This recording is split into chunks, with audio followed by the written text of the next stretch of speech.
Good afternoon, everyone.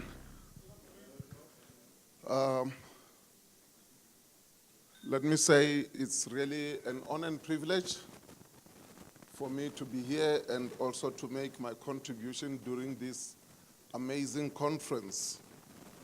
But I need to say to Mr. Sierfontein, if I said it right, going around South Africa and other countries, listening especially to this debate of land reform, I haven't heard someone who is so balanced.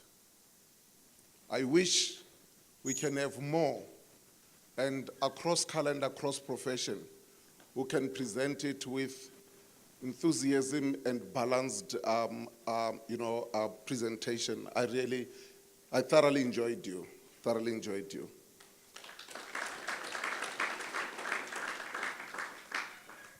I am going to talk on your greatest asset, and you can see on the first slide, the most valuable part of your business is your employees or the workers. And Mulcahy says, and I quote, "Employees are a company's greatest asset. They are your competitive edge. If you want to attract and retain the best, provide them," very important, provide them with encouragement, stimulus, and make them feel that they are an integral part of the company's mission. Very interesting. Make them feel. When we do customer service, training or facilitation, the biggest word in customer service is the word satisfaction. Very interesting is that the word satisfaction has to do with how customers feel about the service or the product. And this comes back to a workplace to say, if employees are the greatest asset of any business, it means the employer must make the employees feel as if they are important and taking the company forward. Any plans to move your business forward or bring improvement have to start with the development and improvement of the employees at different levels. And can I say here is the biggest challenge. When we do improvement or uplifting of our workers, in most companies, most organizations, we tend to focus at the top of the cream. We tend to focus on people who are already skilled. And the very people who are the backbone of our companies, we overlook them. Can I say, we are living in times where people are no longer productive simply because they have to do what they have to do. We're living in times where those who are the backbone of our businesses must operate from a point of knowledge. And some of the skills, of course, that we are to improve our workers with, it's work skill. And I think this was settled, and in most strategic meetings, this is what we deal with. But the following two things seem not to receive more attention. And the first one will be people skills. I don't know if you will agree with me if I say there's nothing difficult like working with people who do not put value on you. There's nothing difficult like working with people who do not believe you can say something that can take the company forward. Or people who don't take you serious. And it takes us back to customer service. You know, you don't need to be told that you are important at the company. But the way you are addressed and the way you are given instructions tells you whether you are regarded as important or not. Perhaps this is what I'm suggesting. Our workers need to be trained on how to deal with people. And this refers to seniors in the company, and it also refers to the juniors or the lowest on the ladder. They must have people skills. If I walk into a company and a cleaner in the company does not greet or does not respond to people who are coming as important a part to take our company forward, already a person has the reflection of what the company looks like. Financial skills. Research has proved to say majority of people who are absent from work because they are sick and because of many other reasons has to deal one way or another with their financial position. And can I say there, you will see I said personal and business. I'm simply saying personal finance and business finance.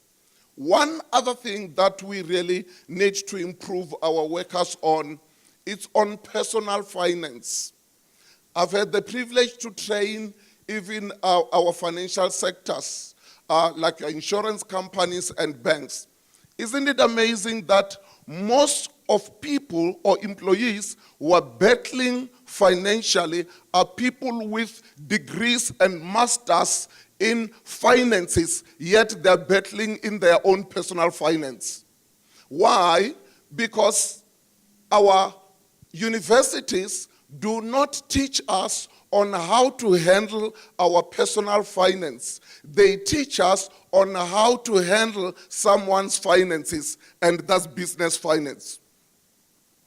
What happens here is when workers are given increment, what do? They spend their money on increasing their lifestyle, and they are not even creating wealth for themselves. And something that I have to deal with here is that in most cases, whenever we want to do financial education, especially personal, we call financial institutions.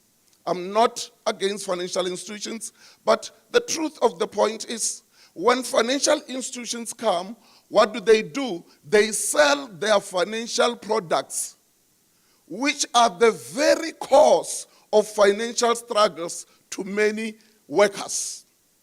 Perhaps we should start giving them skill, knowledge of how to handle their finances beside just selling them financial products.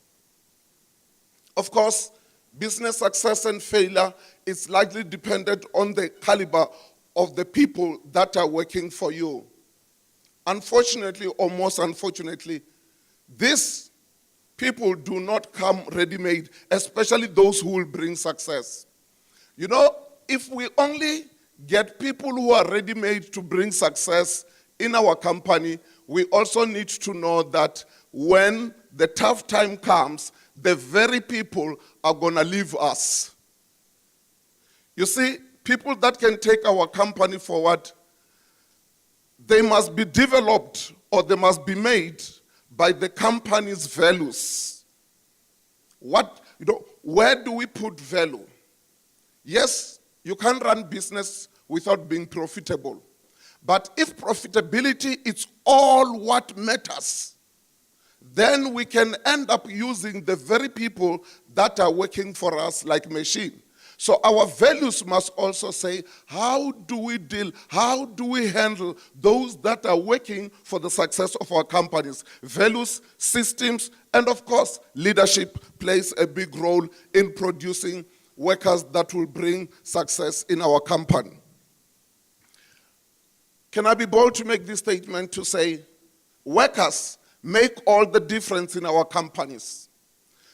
A motivated workforce can make up almost any lack of the other resources, such as facilities.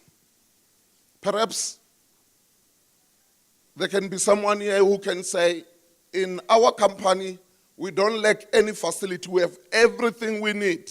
We have all the capital we need. And, you can go on. Every company will tell you, we're strong on this, we're not doing well on this. Can I say, if our workers are regarded and treated as the best asset of our company, they will make up for all other things that we don't have as a company. But there is a challenge, of course, in every business. And I'm saying here business versus human capital. In most cases, human capital is underused and or underdeveloped. And the Harvard Business School, they say only 32% or less of business leaders will be confident enough that their organization is paying special attention. Please underline that. Special attention to train and improve their people skills or their workers' people skills to achieve their strategic goals.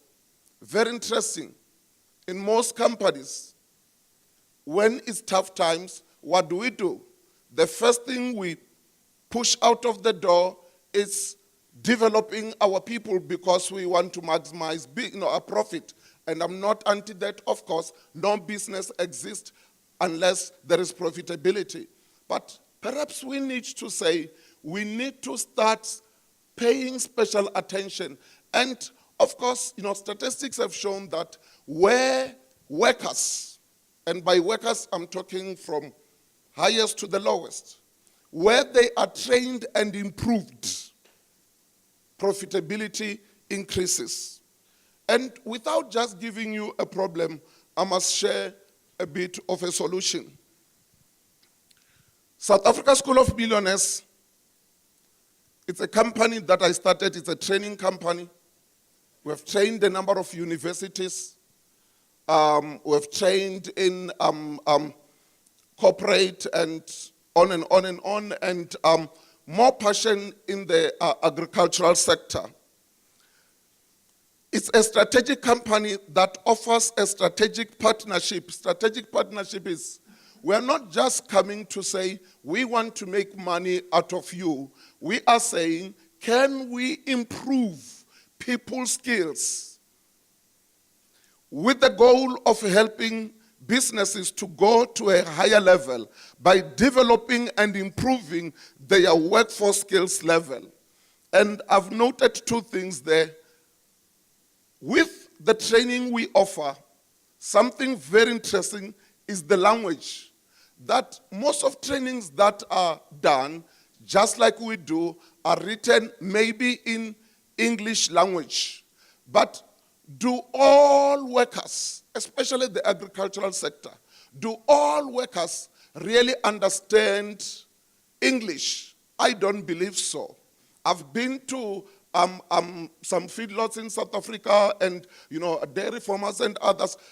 What is very important with the trainings we offer, we also use local language to help communicate the concept that will otherwise be very difficult for the farm workers. And some of the courses that we offer will be how to deal with multiculturalism challenges.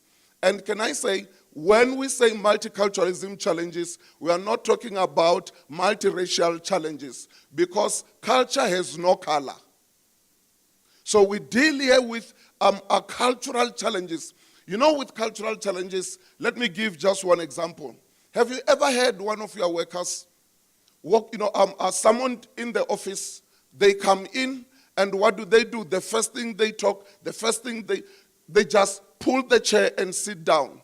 And I've heard so many managers saying, the first time I experienced that, I freaked out that this person has no respect. Walks into my office, sit down before I offer the chair. In other cultures, you don't offer the chair. If you offer the chair, it means the person must take the chair with when they go home. Can you imagine how many chairs you will buy? How often have you heard this expression? I talk to these people. They never look me in the eyes. They ask them, they shift. Eye contact is very relative. It does not only mean, the word eye contact does not only mean what I was raised to understand.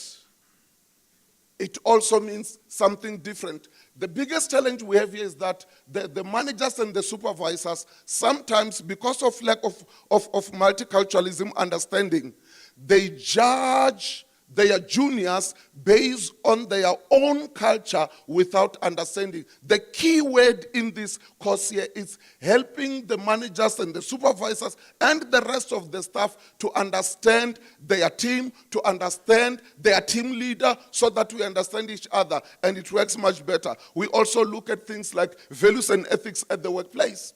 Some people don't even know that you can't just do as you want because now you have secured a work. And personal finance and wealth creation, just like I was saying, people work for 20, 30, 40 years, and all what they're doing, they're just buying products, and at the end of the day, now, this is what we teach. Also, how to receive and implement instructions.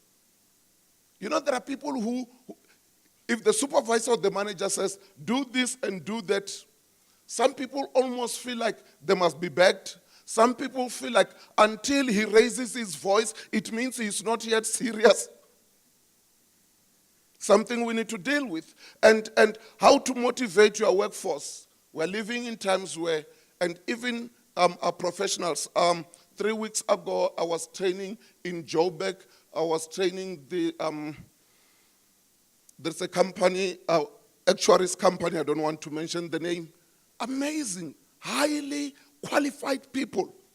So totally discouraged. When I was training them, and I asked them at the beginning, what is it that is really discouraging you the way you are? The first thing that came up was finances. I'm in debt. So we need to help our people how to come out of debt. And other things. Now, the benefits, according to Harvard Business School, they say this, and I quote, more than ever before, business and institutions must recognize the importance of human capital as a critical first step in tapping into unrecognized potential. Training as a way of improving your workers' knowledge and skills must be perceived as a vital investment. So training or putting money for training our own workers must never be regarded as a loss. It is investment, a way to unlock that untapped talent and success for business. As it is said and well known by the business decision makers that the skill level of employees account to 85% of a business asset. Very interesting. What are the benefits of improving your worker skill through training?